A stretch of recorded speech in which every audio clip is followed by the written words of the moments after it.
PSG destroyed Inter in the Champions League final.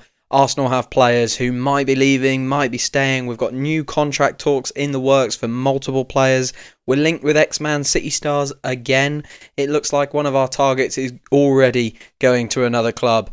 And of course, the big news, Arsenal have potentially signed a striker. All that and more in this episode of the Arsenal Roundup.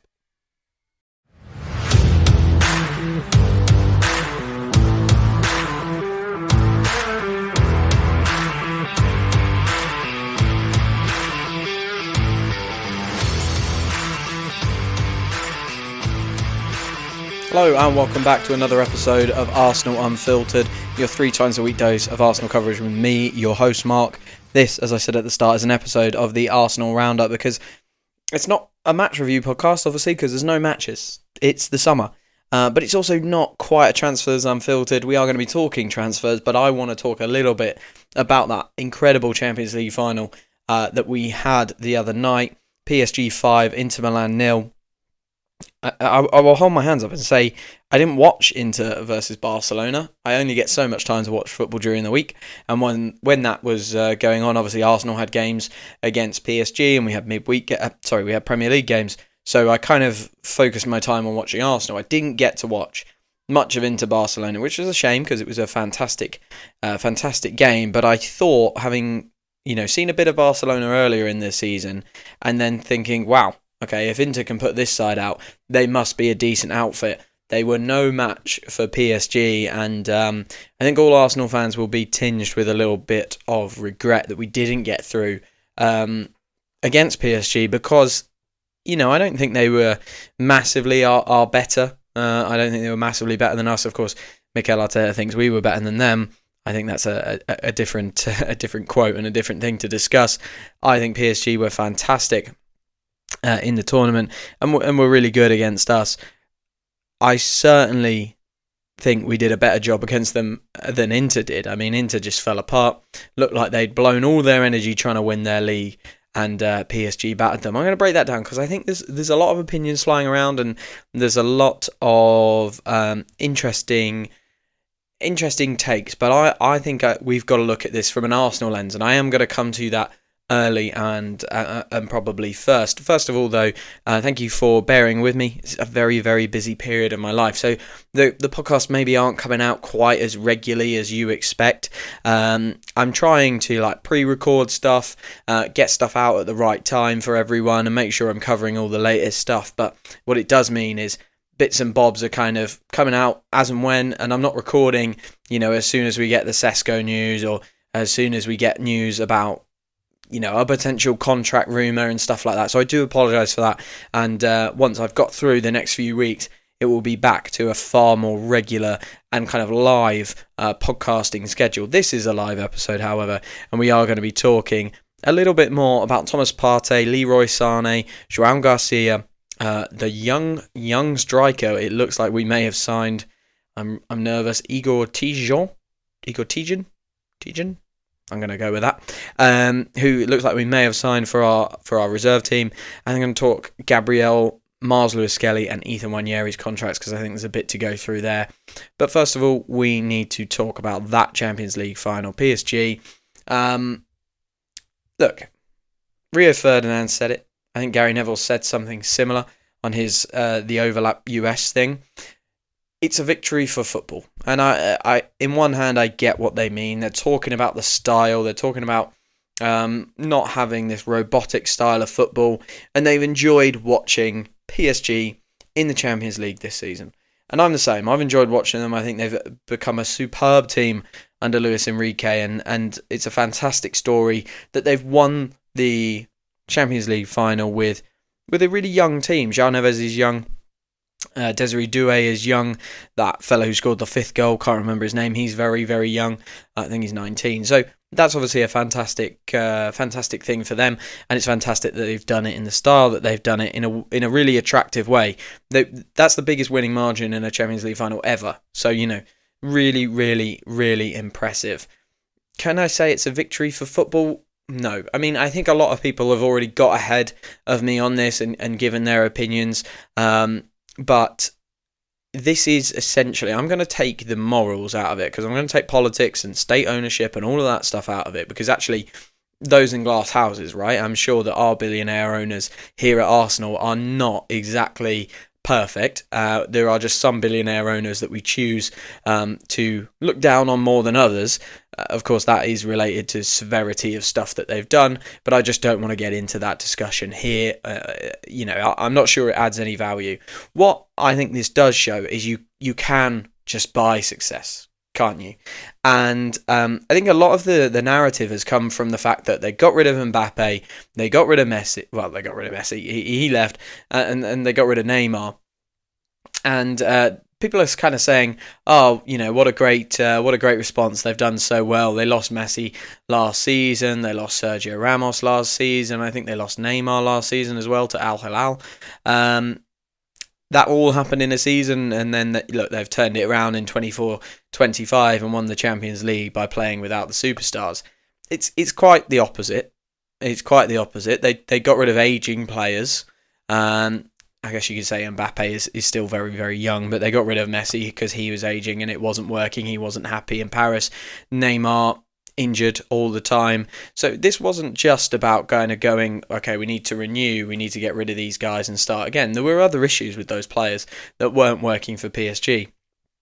And off the back of that, they signed 4 players over 40 million euros. Kvaratskhelia, of course, up to 70. João Neves was 60 from Benfica. Desiree Doué, 50 from Stade Rennais. And William Pacho, 40 from Frankfurt. All 4 of those players have played a massive part in their Champions League victory this season. And, you only need to go back a little way to see how they have done this. Dembele last year was 50 million. Ugarte, Kolo Muane, 60 and 95 million. They've just let them go. How can you sign a player for 95 million and let him leave for a €3 million loan fee and lose 10 million on Ugarte in a year? He has gone to Manchester United, of course. They signed Ekitike from Reims and sold him for a £12 million loss. They signed Bradley Barcola for 45 million. He's obviously still in the team. And you can keep going back and keep going back. They've just had loads and loads of stabs at this. And I think this is something that Elliot on the Arsenal Vision podcast gets right all the time. Teams like this, they can afford to get it wrong. They can afford to get it wrong, and PSG got it wrong so many times. So many times. For a team, and bringing this back to the Arsenal lens, for a team like Arsenal to go and win the Champions League, you have to put this context into it, because when we get it wrong, it sets us back years. And it has done. We got it wrong. I hasten to say this. We got it wrong with Aubameyang and Lacazette and Ozil and that sort of period. We got that wrong a little bit. We didn't get money back for players like Ozil, Sanchez. We didn't, those big investments that we did do, and they were very limited coming out of the Emirates era, or the early Emirates era. We didn't get money back for them, and we had to pay off Aubameyang and we had to pay off Ozil to get them out of the club when Mikel Arteta first arrived. We can't afford to get this wrong in the same way that PSG can. They can spend 95 million euros on a player and next season loan him out for a 3.6 million euro loan fee. That's what we're talking about. They can say, you know what, Neymar, we're going to get 90 million euros from Al Hilal. Thank you very much. And we're going to go reinvest some of that in Kvaratskhelia. I just think it's something that we need to bear in mind when we are assessing Arsenal. And I think PSG is a fantastic example of this. It took them, 12... the Qataris came in 2011. So it's taken them 14 years to do this. 14 years of just throwing money at it.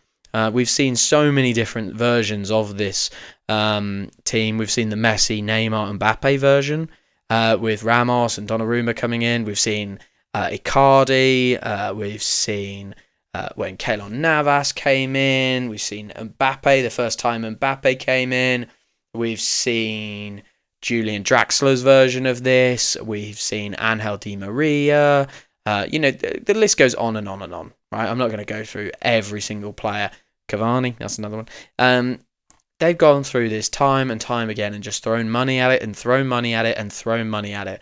So for Arsenal, we really need to remember that. We need to remember that we don't typically have the grace to get this sort of stuff wrong. We don't have the financial muscle to get this sort of stuff wrong. And then I thought, that's really interesting. Why don't we just quickly go and look at the wage bill as well? And I found something incredibly interesting of the top European teams in European football. And this is last season's wage bill. Arsenal are ninth, £381 million every single year. Above them are 8 teams. One of those teams is Manchester United. I'm going to take them out, okay, for this point. The other teams, PSG, Manchester City, Real Madrid, Barcelona, Liverpool, Bayern Munich, Chelsea. It's a very, very interesting line of teams, that, because then I went back and checked all the Champions League winners in recent years, and lo and behold, if you take Manchester United out of it, every team that is above Arsenal in that list has won the Champions League at least once, some multiple times, in the recent history. You have to go back to 2010, Inter Milan, for a team with a kind of lower wage bill than Arsenal at the moment to win the Champions League. And I know wage bills change, right? And finances change. But it's an incredible dominance from these historically big spenders, the likes of Manchester City, Real Madrid, Liverpool, Bayern Munich, Barcelona. It's incredible dominance from that list of 7 clubs. There's 8 clubs above Arsenal. Take Manchester United out of it. 7 clubs above Arsenal. Those guys have all won the Champions League in recent history. Okay? In fact, I think you could go further and actually say, Inter Milan, the two Milan clubs are the only clubs, apart from Porto, in the last 20 odd years that have a lower wage bill than Arsenal at the moment and have won the Champions League. So it's a really interesting thing to look at and analyse and remember, actually, we're fighting with huge clubs here. We're fighting with giants. And I just think it's one thing that we really need to remember as we go into these battles. I mean, you look at the wage bill, let's just take all the European clubs out of it and just go with Premier League clubs here. Manchester City are above us. Liverpool are above us. Manchester United are above us. Chelsea are above us in wage bill last season. It's really, and obviously that will change. That will change as we sign players and they sign players and all of that. But, it's quite significant for some of those clubs, especially Manchester City and Liverpool, way above us. They are paying huge wages. And Arsenal need to make a decision, I think. They need to either go, right, we are going big. We are going to go invest in all of these players. And we are going to go buy the likes of Rodrigo. We are going to go buy the likes of Gyökeres or Sesko or someone like that. And we're going to take ourselves into that upper echelon of club. And we might not feel great about it. I mean, this amount of money is kind of dirty, right? It doesn't feel great to be spending and dealing in this kind of money. But this is what football has become. The dominance of those teams with wage bills above us in the Champions League and in the Premier League, looking at this table, and this is data from Transfermarkt. I should have said that. Apologies. Liverpool are 5th. Manchester City are 2nd in these wage bills. They're the 2 teams that have pipped us over the last 3 seasons to win the Premier League. So I think, I guess my point here is I'm reacting to this amazing performance from PSG in the Champions League final, and it just made me think about actually where we're at as a club. Are we still punching above our weight a little bit? Are we kind of, do we kind of have these big transfer fees thrown in our face about Declan Rice and stuff like that? It's Declan Rice. Ben White was a big transfer fee. Kai Havertz was a big transfer fee. We have that kind of shoved in our face, like, oh, Mikel Arteta's spent loads and you're not getting anywhere. Meanwhile, PSG are rocking, I'm not going to say it's close to double the wage bill that we are.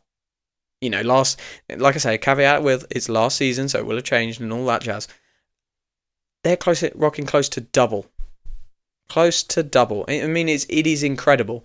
It is absolutely incredible that they have such a high wage bill. I'm just going to double check the exact date that this report was done. 7th of March 2025 was the report date. and in Europe. So it was the end of last season. So it will have taken some of the players out that PSG sold. So I guess my point is we've got to be really careful when we're comparing ourselves to these clubs, because actually I think we've still got some way to go in terms of our spending for wage bill.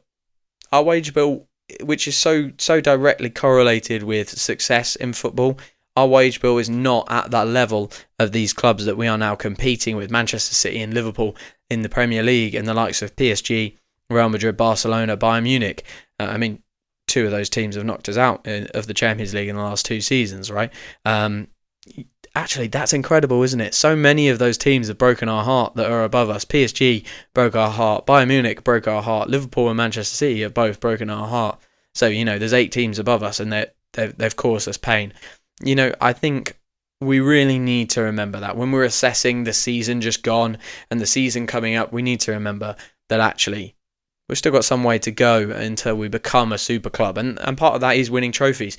To become a super club, you have to win trophies, have that kind of feeling and have that kind of reputation. But also, a lot of the time, you have to have the wage bill to match it and bring players in according to that. Arsenal may have to break some long-standing wage structures, some long-standing club principles to kind of go and join this very, very elite table at the top, where really there is only room for 4 or 5 clubs to be at that table. For Arsenal to go and join it, they're going to have to break some principles that they have, I think, in my personal opinion. Okay, I'm going to take a quick break, and when we come back and talk contracts for our players, I'm going to talk transfers, and I'm going to talk sales, hopefully, as well. Sorry for interrupting everyone, but I am on a mission and I need your help. I'm trying to get Arsenal Unfiltered into the ears of as many people as possible. And the best way that you can help me do that is by going and leaving a 5-star review wherever you get your podcasts at. That really, really helps me grow the podcast and allows more people to hear the Arsenal Unfiltered coverage 3 times a week. So if you would be so kind to go and leave a review wherever you get your podcast from, I would really, really appreciate it. Thank you so much. Hello, welcome back to this episode of the Arsenal Roundup. As you heard in the first half, talking a little bit about the Champions League final result, how amazing it was from PSG, and some of the context that Arsenal need to kind of adapt to, I think, to join that very, very top table next season, maybe. And of course, to do that next season, they're going to need different players. They're going to need to sell some players, get rid of some players, and bring some players in. One player that we are being linked with all the time, it feels like it was a rumour that was started a long time ago and keeps coming up, is Leroy Sane. Now, it hasn't ever been a rumour in the same way that Sesko and Gyökeres are rumours, where we're getting really concrete, the likes of David Ornstein breaking it and James McNicholas talking about it and talking about how much real interest there is. But Leroy Sane has always been a link, and we are of course being linked again. He is out of contract with Bayern Munich at the end of this summer. I think it's end of June, and he will be available on a free. Now, that there's lots going on here. I think most people who seem to be reliable, kind of in the know accounts that kind of are respectable and reputable, they say that the most likely outcome is actually Leroy Sane does agree a deal with Bayern Munich and he stays there. There's nothing to suggest that he's unhappy in Germany, and there's nothing to suggest that he is desperate for a move back to England. However, a lot of them are also saying if that can't happen, Arsenal not out of the realm of possibility. Arsenal are of course looking to strengthen the forward line. And this is an obvious kind of Manchester City link between Sane and Mikel Arteta. He likes to work with players who he's worked with before or who have played in the Premier League. So, look, it makes a lot of sense. I go back to the link we discussed with Julian Alvarez the other week and that rumour, and how Charles Watts broke that down. And he broke it down as this is a bit of an easy one. Oh, Andrea Berta goes to Arsenal, and now they're suddenly linked with the Atletico Madrid player that he has just brought. I think the Sane one has always been a really easy one. Mikel Arteta was with him at City, so we're just going to make that transfer link. People will kind of believe it, and we'll go from there. And look, for me, if Leroy Sane arrives, I don't think I'm going to be incredibly against it. A few years ago, if you'd said to me Arsenal are going to get Leroy Sane, I would have been rubbing my hands. Right now, it doesn't feel like the right transfer for the project. People are talking a lot about win now signings, right? Win now signings. And they need to be oven ready. They need to be ready to go. Leroy Sane is 29, soon to be 30. His pace will drop off, right?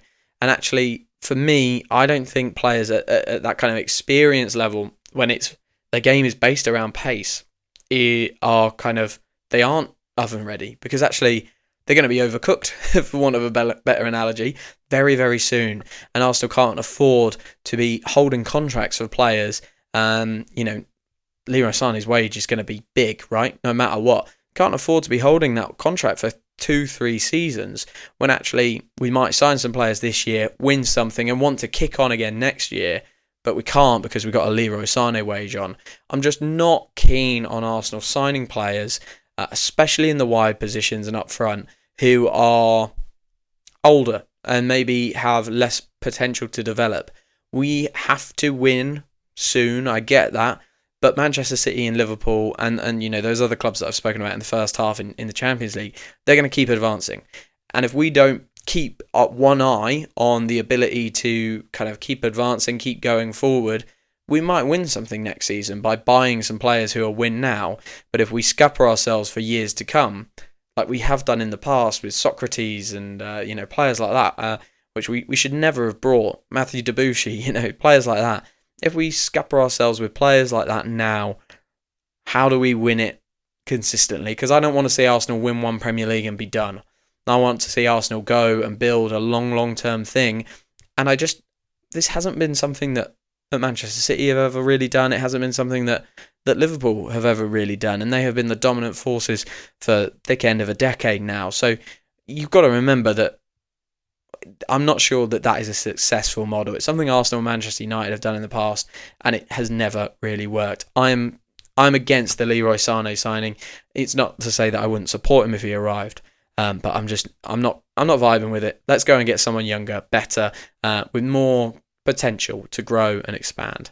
Another player we are really strongly linked with is Jean Garcia, but he looks to be going to Barcelona, which would be a massive transfer in the La Liga sphere, because of course he is an Espanyol boy at the moment, and that is a huge rivalry, an absolutely massive rivalry.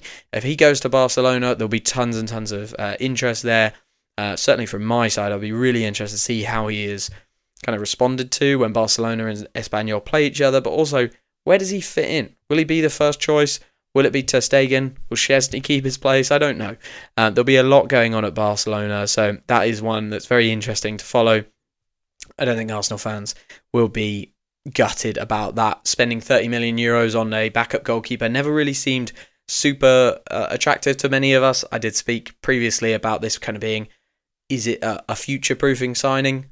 Should we look at it like that? I still think of it kind of like that, but actually if he's going to Barcelona, I'm not cut up about it. I understand, and I think we will find another goalkeeper that can be serviceable for a year, 2 years before we'd find the true backup to David Raya. Another player who might be going to Barcelona is Thomas Partey. Now, I don't know if this is just agent posturing. I mean, there's been a lot of talk about his Arsenal contract very, very likely being renewed. Mikel Arteta has spoken publicly saying he wants him to stay, and there's been a lot of kind of confident reporting that Thomas Partey will be an Arsenal player next season, even though his contract expires in the summer. We've already seen Jorginho go. We know that Zubamendi is coming in. Do Arsenal want to do 2 deals in that area and destabilise quite so much? I'm not sure they would. So I think there is a case that they might look to keep Thomas Partey for another year, another 2 years. I think another 2 years would be too far. 1 more year, he can almost deputise for Zubamendi, and then we can move him on. Just because of his fitness and all of that sort of stuff, it just doesn't quite work for him, does it? But, that rumour about him going to Barcelona is still sticking around. I do tend to think when I see stuff like this for, aging players who are running out of contract, and also a player who, I don't know, I can't see him fitting into the Barcelona style at the moment. They feel very, very dynamic, and they have to have so much movement.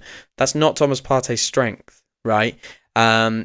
they don't really do a ton of that sort of what he does, which is that kind of not slow progression, but that kind of tempo, controlling the game. They don't do a ton of that. They are very, very quick to counter and move forward. They have Gavi and Pedri kind of coming through. They are young, but they've got tons and tons of games under their belt now. They still have some really, really interesting options in midfield, including Frankie de Jong, Dani Olmo, and Pablo Torre. So can I make sense of this? I can't really. I think if you're Thomas Partey, you're looking at that and thinking, I'm not getting in that team. I don't see how he breaks in unless they're going for a really, really different style. But again, they've been so successful this year. I'd be really, really surprised at that. So look, it's one to watch, but I wouldn't believe too much about it. I would say it's far, far more likely that those guys the agent is just kind of posturing with the media to try and get a better deal for Thomas Partey at Arsenal. So that's that one. I think we will see Thomas Partey in an Arsenal shirt again next season. It does look like, though, we have completed our first signing of the summer. Not official on the Arsenal website yet, in the same way that Zubimendi is not official, but it feels like it's done. Igor Tijon is coming in for £1 million from Blackburn. He scored 4 goals in the under-21s side. He's for Blackburn, in the Premier League 2. And it looks like he is going to come in and be one of those signings that we've got to know quite well, actually, in terms of it feels like Per Mertesacker has his own transfer budget for the academy teams. He's 17 years old at the moment, and Mertesacker seems to have that ability to bring players in. Tommy Setford is a good example of that, although he did end up playing a little bit for the first team, or being involved in the first team, I should say. £1 million here and there to bring in some new talents and bring in players who could potentially be future Arsenal stars. I don't think we'll see Igor Tijon in an Arsenal shirt or at least a first team Arsenal shirt for a long time. But if you enjoy keeping an eye on the youth team and how they are getting on, he is one to watch. Maybe the new Mika Biereth. Who knows? And finally, I want to just finish on some of the contract talks. So we've heard rumours that we are really advancing talks for the Gabriel contract, which is great to hear. That's one that we must get done, and then follow it quickly with the Saliba contract and the Saka contract. But two very strange contract chats around Miles Lewis-Skelly and Ethan Nwaneri have been coming out. Now, there's been chat that Miles Lewis-Skelly, the contract talks are not going well, so Real Madrid are snooping in for him and are trying to get him. And I've heard things about Ethan Nwaneri as well, people saying, the talks are not going well, maybe he won't be an Arsenal player in the future. And I think it's absolutely bizarre how quickly people like to turn on things. Just because it hasn't happened yet does not mean that they are not going well. And I've not yet seen a source that says, we've heard X and we know this, and that's why it's not going well. I think there's just been a case of, it's been a few weeks since the season's finished. We haven't heard these contracts have been extended. How can we scare the living crap out of Arsenal fans so they'll click on our article? That I genuinely think is what it is. And they've picked Real Madrid out of a hat, as a kind of team who likes to operate with free transfers and low transfer fees, and say, they're going to now snoop for Miles Lewis-Skelly because he doesn't want to sign a contract, because he's not signed a contract in the first few weeks at the back of the season. Miles Lewis-Skelly is still with the England camp, so let's point that out, right? He's gone for the Spanish Grand Prix, and now they're at St George's Park.